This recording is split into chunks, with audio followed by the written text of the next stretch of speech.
Ninguém pode ver o reino de Deus se não nascer de novo. Quem dizem os homens que é o Filho do Homem? E eles responderam: uns dizem que é João Batista, mas outros que é Elias, e outros que Jeremias ou algum dos profetas. Disse-lhes Jesus: E vós, quem dizeis que sou eu? Respondendo, Simão Pedro disse: Tu és o Cristo, Filho do Deus vivo. Bem-aventurado és, Simão, filho de Jonas, porque não foi a carne e o sangue que te revelaram isso, mas sim meu Pai, que está nos céus.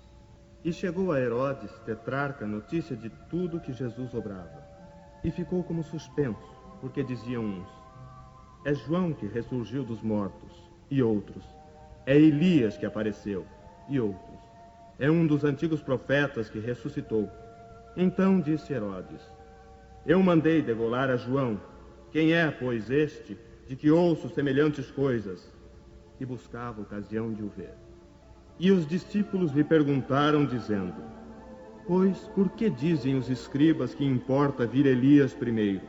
Elias certamente há de vir e restabelecerá todas as coisas. Digo-vos, porém, que Elias já veio, e eles não o conheceram. Antes fizeram dele quanto quiseram. Assim também o Filho do Homem há de padecer às suas mãos. Então compreenderam os discípulos que de João Batista é que ele lhes falara. Ressurreição e reencarnação. A reencarnação fazia parte dos dogmas judeus sob o nome de ressurreição. Somente os saduceus, que pensavam que tudo acabava com a morte, não acreditavam nela. As ideias dos judeus sobre essa questão, como sobre muitas outras, não estavam claramente definidas porque só tinham noções vagas e incompletas sobre a alma e sua ligação com o corpo. Eles acreditavam que um homem podia reviver sem terem uma ideia precisa da maneira por que isso se daria, e designavam pela palavra ressurreição o que o Espiritismo chama mais justamente de reencarnação. Com efeito, a ressurreição supõe o retorno à vida do próprio cadáver, o que a ciência demonstra ser materialmente impossível, sobretudo quando os elementos desse corpo já estão há muito dispersos e consumidos. A reencarnação é a volta da alma ou espírito à vida corpórea, mas num outro corpo, novamente constituído, e que nada tem a ver com o antigo. A palavra ressurreição podia assim aplicar-se a Lázaro, mas não a Elias, nem aos demais profetas. Se, portanto, segundo sua crença, João Batista era Elias, o corpo de João não podia ser o de Elias, pois que João tinha sido visto criança e seus pais eram conhecidos. João podia ser, pois, Elias reencarnado, mas não ressuscitado. E havia um homem dentre os fariseus por nome Nicodemos, senador dos judeus. Este, uma noite, veio buscar a Jesus e disse-lhe: Rabi, sabemos que és mestre, vindo da parte de Deus, porque ninguém pode fazer estes milagres que tu fazes se Deus não estiver com ele. Na verdade te digo, que não pode ver o reino de Deus, senão aquele que renascer de novo. Nicodemos lhe disse: como pode um homem nascer sendo velho? Porventura pode entrar no ventre de sua mãe e nascer outra vez? Em verdade te digo, que quem não nascer da água e do Espírito não pode entrar no reino de Deus. O que é nascido da carne é carne, e o que é nascido do Espírito é Espírito. Não te maravilhes de eu te dizer que importa-vos nascer de novo. O Espírito sopra onde quer, e tu ouves a sua voz. Mas não sabes de onde ele vem, nem para onde vai. Assim é todo aquele que é nascido do Espírito. Perguntou Nicodemos: como se pode fazer isso? Tu és mestre em Israel e não sabes estas coisas? Em verdade te digo que nós dizemos o que sabemos e damos testemunho do que vemos. E vós, com tudo isso, não recebeis o nosso testemunho. Se quando eu vos tenho falado das coisas terrenas, ainda assim não me credes, como creríeis se eu vos falasse das celestiais?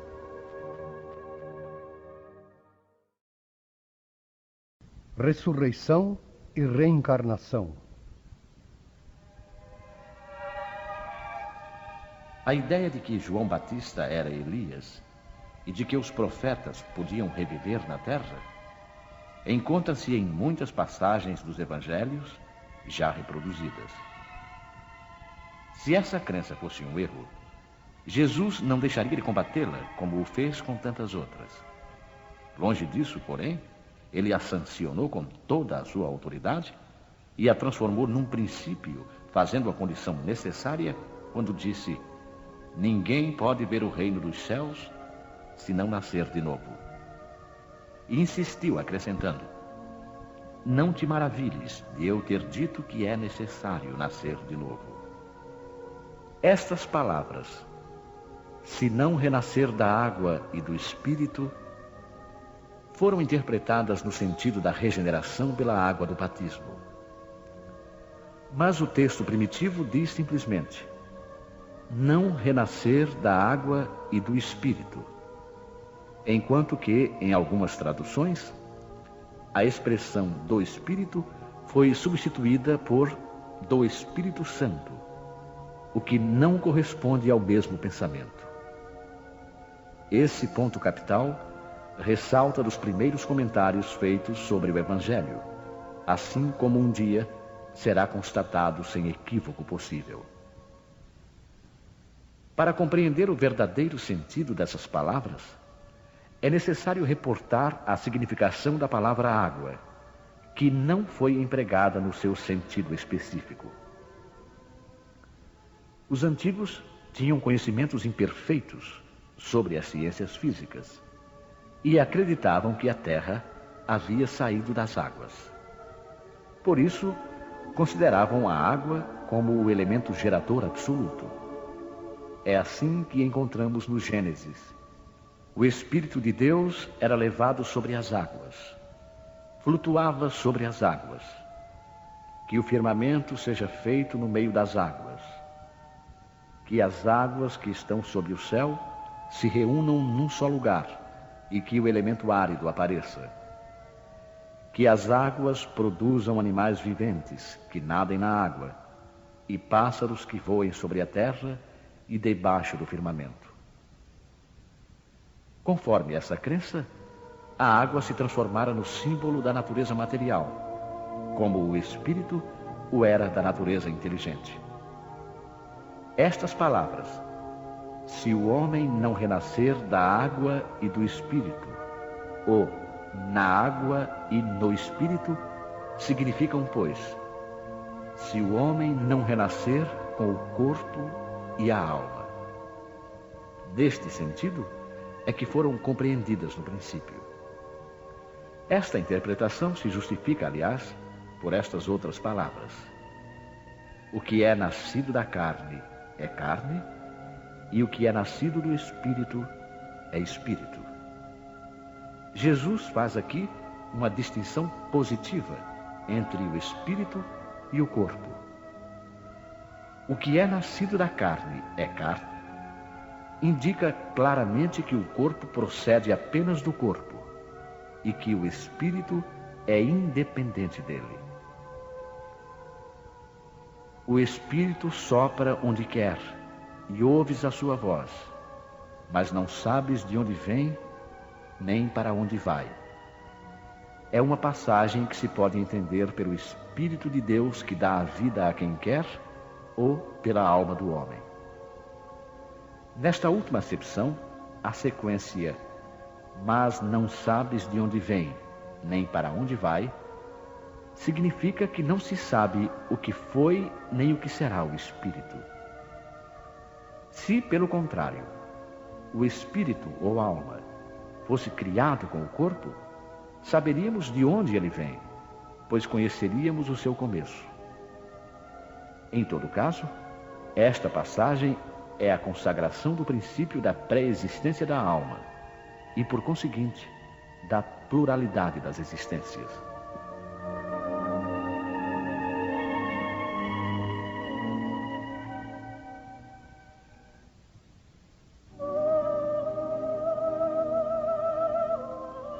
Desde os tempos de João Batista até agora, o reino dos céus é tomado pela força, e os que fazem violência são os que o arrebatam. Por que todos os profetas e a lei, até João, profetizaram? E se vós o quereis bem compreender, ele mesmo é o Elias que há de vir. O que tem ouvidos de ouvir, ouça.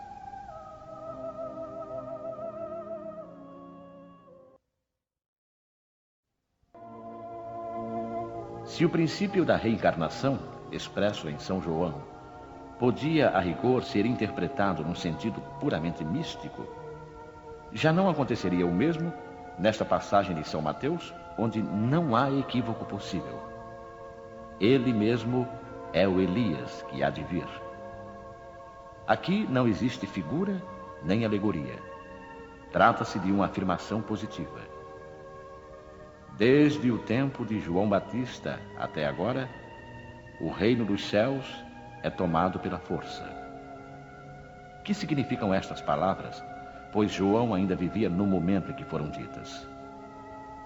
Jesus as explica ao dizer: e se vós o quereis bem compreender, ele mesmo é o Elias que há de vir. Ora, João tendo sido Elias, Jesus alude ao tempo em que João vivia com o nome de Elias. Até agora o reino dos céus é tomado pela força, é outra alusão à violência da lei mosaica, que ordenava o extermínio dos infiéis para a conquista da terra prometida, paraíso dos hebreus, enquanto que, segundo a nova lei, o céu é ganho pela caridade e pela brandura. A seguir acrescenta: o que tem ouvidos de ouvir, ouça. Essas palavras, tão frequentemente repetidas por Jesus, exprimem claramente que nem todos estavam em condições de compreender certas verdades.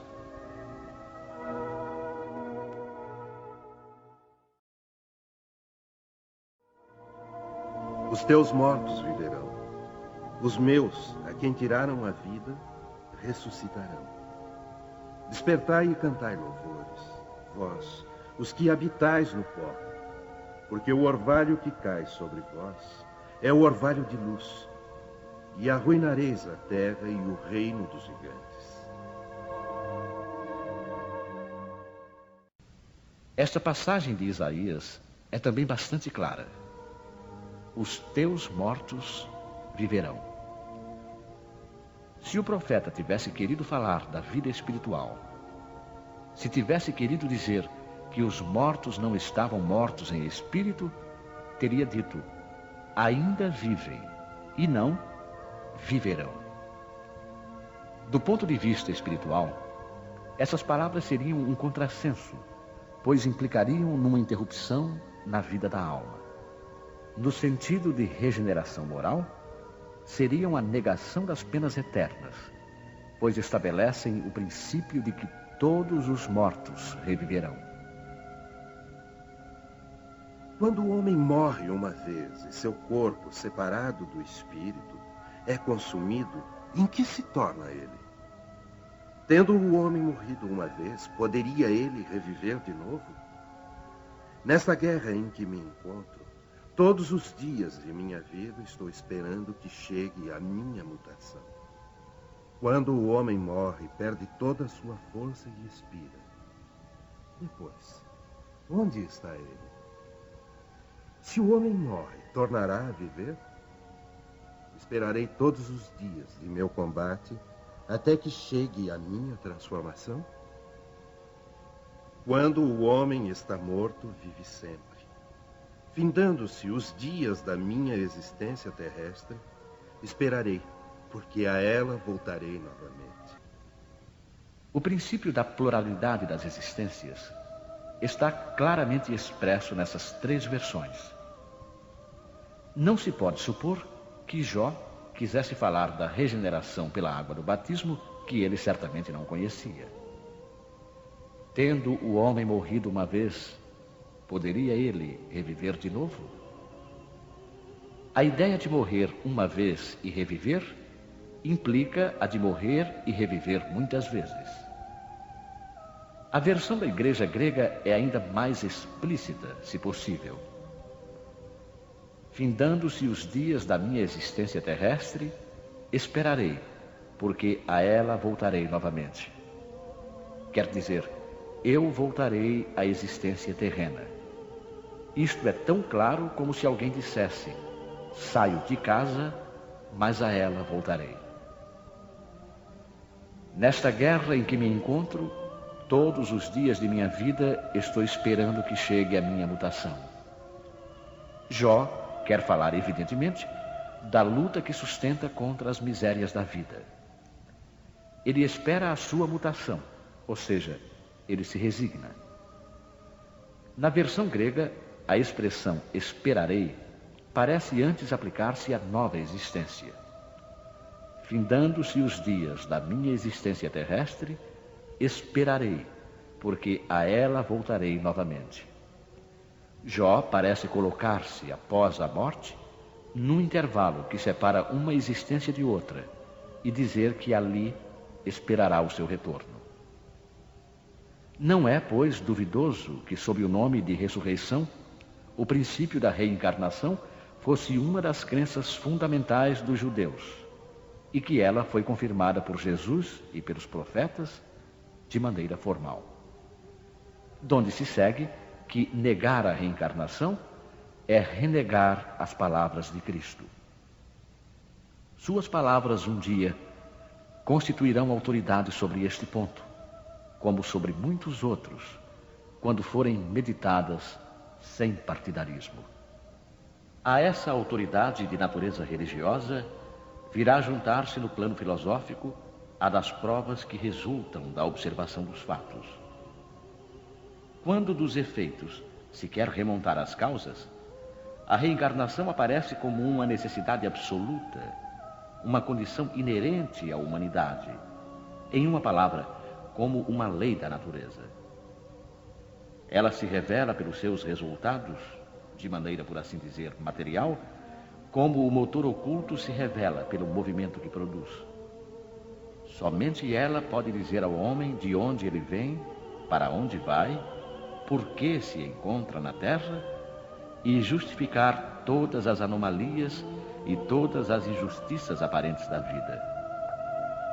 Sem o princípio da pré-existência da alma e da pluralidade das existências, a maior parte das máximas do Evangelho são ininteligíveis e por isso têm dado motivo a interpretações tão contraditórias. Esse princípio é a chave que deve restituir-lhes o verdadeiro sentido.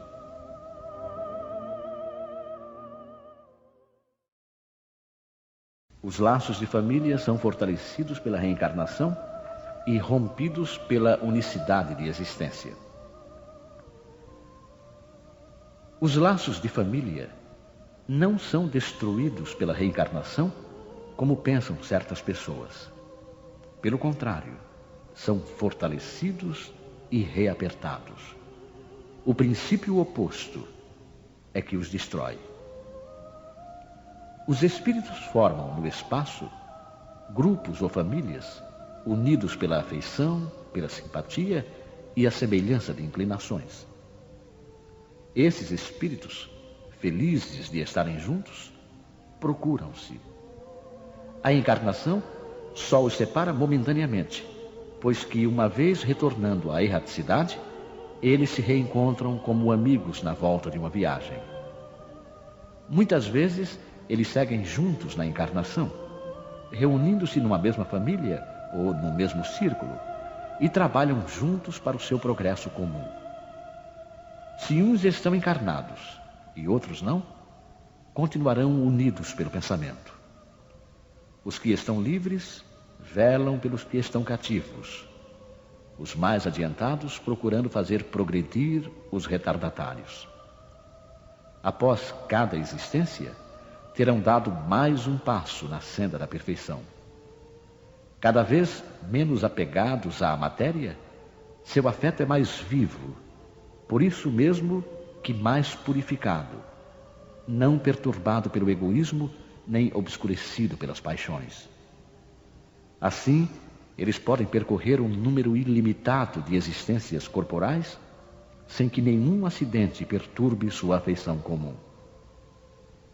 Entenda-se bem que se trata aqui da verdadeira afeição espiritual, de alma para alma, a única que sobrevive à destruição do corpo, pois os seres que se unem na terra apenas pelos sentidos não têm nenhum motivo para se procurarem no mundo dos espíritos. Só são duráveis as afeições espirituais. As afeições carnais extinguem-se com a causa que as provocou. Ora, essa causa deixa de existir no mundo dos espíritos, enquanto a alma sempre existe. Quanto às pessoas que se unem somente por interesse, nada são realmente uma para a outra. A morte as separa na terra e no céu. A união e a afeição entre parentes indicam a simpatia anterior que as aproximou. Por isso disse de uma pessoa cujo caráter, cujos gostos e inclinações nada têm de comum com os dos parentes, que ela não pertence à família. Dizendo isso, enuncia-se uma verdade maior do que se pensa.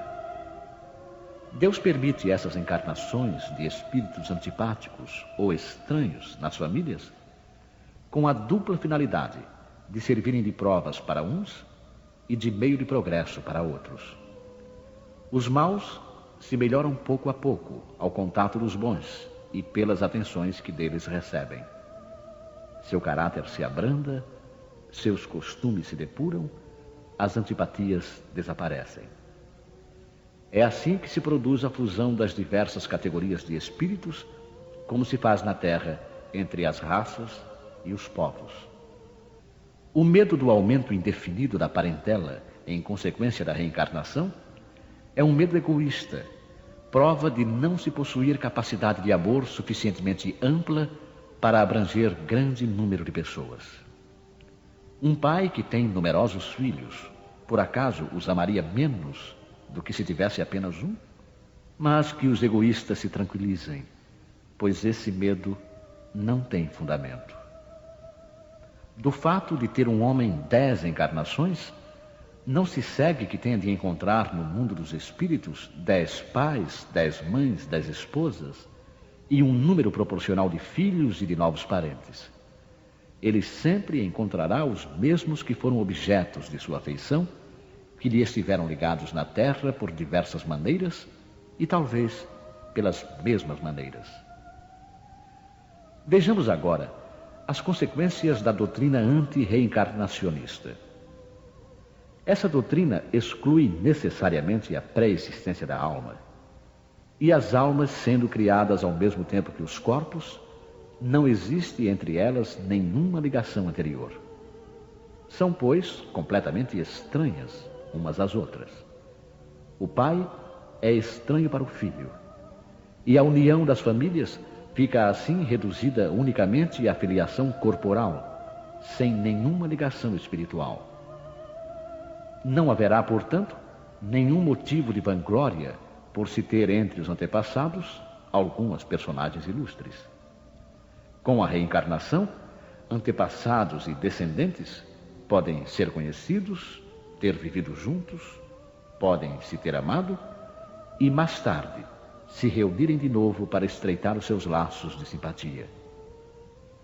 Isso no tocante ao passado.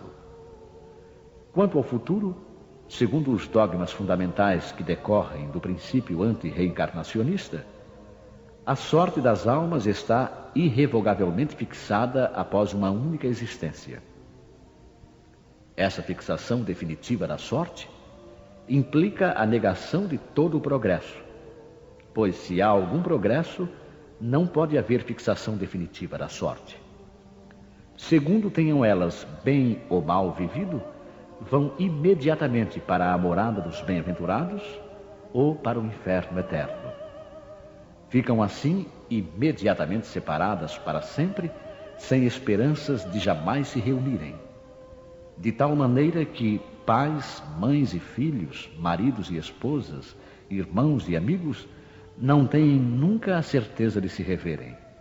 É a mais absoluta ruptura dos laços de família. Com a reencarnação e o progresso que lhe é consequente, todos os que se amam se encontram na terra e no espaço e juntos gravitam para Deus. Se há os que fracassam no caminho, retardam o seu adiantamento e a sua felicidade. Mas nem por isso as esperanças estão perdidas. Ajudados, encorajados e amparados pelos que os amam, sairão um dia do atoleiro em que caíram. Com a reencarnação, enfim, há perpétua solidariedade entre os encarnados e os desencarnados, do que resulta o estreitamento dos laços de afeição. Em resumo, 4 alternativas se apresentam ao homem para o seu futuro de além-túmulo. Primeira, o nada, segundo a doutrina materialista. Segunda, a absorção no todo universal, segundo a doutrina panteísta. Terceira, a conservação da individualidade com fixação definitiva da sorte, segundo a doutrina da Igreja. Quarta, a conservação da individualidade com progresso infinito, segundo a doutrina espírita. De acordo com as 2 primeiras, os laços de família são rompidos pela morte e não há nenhuma esperança de se reencontrarem. Com a terceira, há possibilidade de se reverem, contanto que estejam no mesmo meio, podendo esse meio ser o inferno ou o paraíso. Com a pluralidade das existências, que é inseparável do progresso gradual, existe a certeza da continuidade das relações entre os que se amam. E é isso o que constitui a verdadeira família. Instruções dos Espíritos. Limites da encarnação. Quais são os limites da encarnação? A encarnação não tem, propriamente falando, limites nitidamente traçados, se por isso se entende o envoltório que constitui o corpo do espírito, pois a materialidade desse envoltório diminui à medida que o espírito se purifica. Em certos mundos mais avançados que a Terra, ele já se apresenta menos compacto, menos pesado e menos grosseiro, e, consequentemente, menos sujeito a vicissitudes. Num grau mais elevado, desmaterializa-se e acaba por se confundir com o perispírito. De acordo com o mundo a que o espírito é chamado a viver, ele se reveste do envoltório apropriado à natureza desse mundo. O perispírito mesmo sofre transformações sucessivas. Eteriza-se mais e mais até a purificação completa, que constitui a natureza dos espíritos puros. Se mundos especiais estão destinados como estações aos espíritos mais avançados, estes não ficam sujeitos a eles, como nos mundos inferiores. O estado de libertação que já atingiram permite-lhes viajar para toda parte, onde quer que sejam chamados pelas missões que lhes foram confiadas. Se considerarmos a encarnação do ponto de vista material, tal como a vemos na Terra, podemos dizer que ela se limita aos mundos inferiores.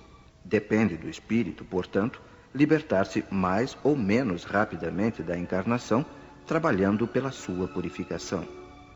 Temos ainda a considerar que no estado de erraticidade, ou seja, no intervalo das existências corporais, a situação do espírito está em relação com a natureza do mundo a que o liga o seu grau de adiantamento. Assim, na erraticidade, ele é mais ou menos feliz, livre e esclarecido, segundo for mais ou menos desmaterializado.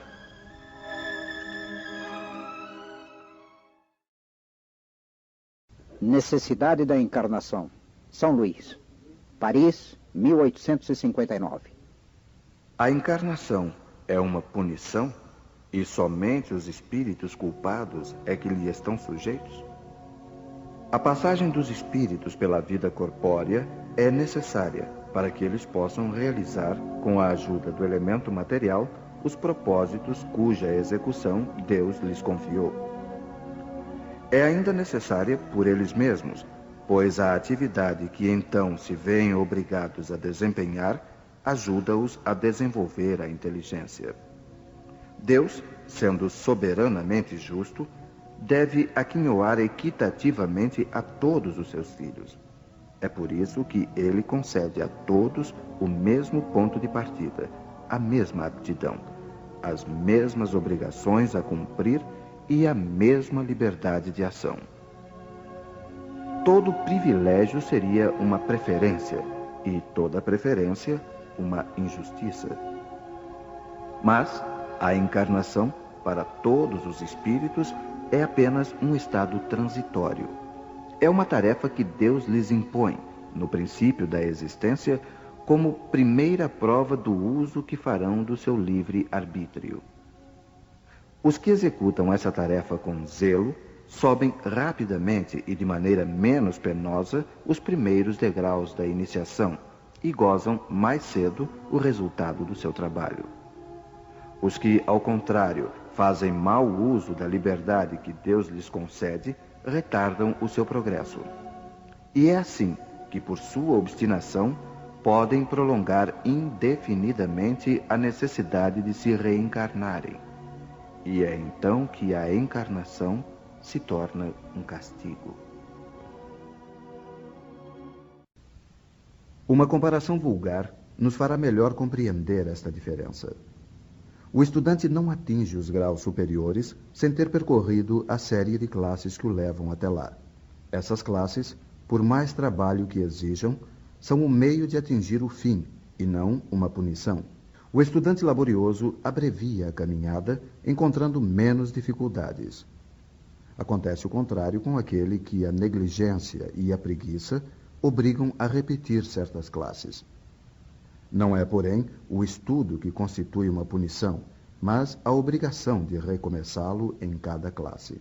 É o que se passa com o homem na Terra. Para o espírito do selvagem, que está quase no começo da vida espiritual, a encarnação é um meio de desenvolver a inteligência. Mas, para o homem esclarecido, em que o senso moral está largamente desenvolvido e que se vê obrigado a repetir as etapas de uma vida corporal cheia de angústias, enquanto já podia ter atingido o fim, é um castigo pela necessidade em que se acha de prolongar a sua permanência nos mundos inferiores e infelizes. Aquele que, ao contrário, trabalha ativamente para o seu progresso moral, pode não somente abreviar a duração de sua encarnação material, mas franquear de uma vez os graus intermediários que o distanciam dos mundos superiores. Os espíritos não poderiam encarnar-se uma só vez no mesmo globo e passar suas diferentes existências em diferentes esferas? Esta opinião seria admissível se todos os homens estivessem na Terra exatamente no mesmo nível intelectual e moral.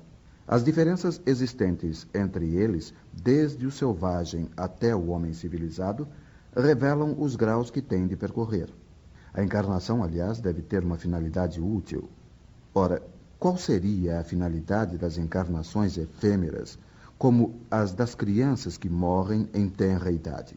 Teriam sofrido sem qualquer proveito, nem para elas, nem para os outros? Deus, cujas leis são todas soberanamente sábias, nada fez de inútil. Pelas reencarnações no mesmo globo, quis que os mesmos espíritos se pusessem de novo em contato, tendo assim ocasião de reparar as suas faltas recíprocas.